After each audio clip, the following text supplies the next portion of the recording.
আমাদের বিরোধী দলীয় নেতার সরকারি বাসভবনে গতকালকে একটা এক্সিবিশন সমাপ্ত হয়েছে, তার শিরোনাম ছিল জুলাই শেষ হয়নি।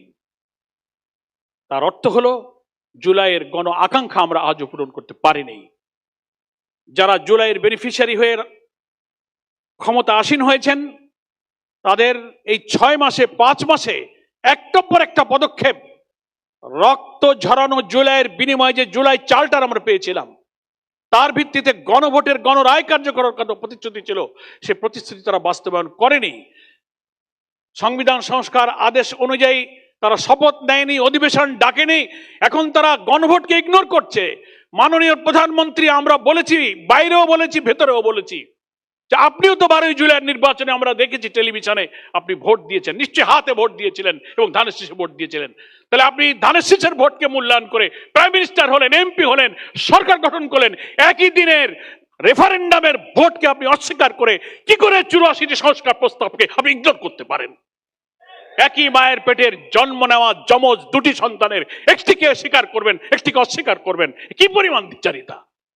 ফলে জুলাইয়ের শেষ হয় না, তার অর্থ হলো আমাদের আকাঙ্ক্ষা আজও পূরণ হয়নি। এই সংগ্রাম অব্যাহত রাখতে হবে।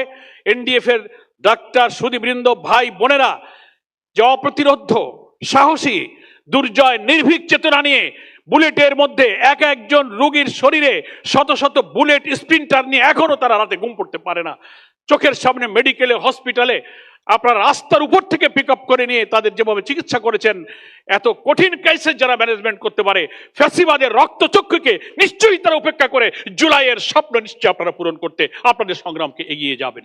আমি আপনাদের সকলকে ধন্যবাদ জানাই এবং যারা এই জুলাই যোদ্ধা হিসেবে এরকম চ্যারিটি, এরকম সোশ্যাল ওয়ার্ক, এরকম মানবিক দায়িত্ব যারা পালন করার পরে নির্যাতিত হয়েছেন, মজলুম হয়েছেন, আপনাদেরকে ডিপ্রাইভ করা হয়েছে, দুনিয়াতে না পেলেও মানুষের কাছে, সর্বোপরি মহান আল্লাহর কাছে আপনারা চিরদিন সম্মানিত হবেন এবং আখেরাতে আপনারা নিশ্চয়ই পুরস্কৃত হবেন।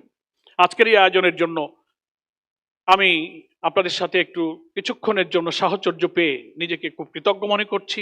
আত্মিক দিক থেকে, রুহানির দিক থেকে আমি অনেক তৃপ্ত বোধ করছি যে কি করে এত কঠিন পেশা, ব্যস্ততম পেশা, দায়িত্বপূর্ণ পেশা, মানবিক পেশায় থেকে মানুষের জন্য নিজেকে বিলিয়ে দেওয়া যায়, এত ডেভোশন, এত স্যাক্রিফাইস।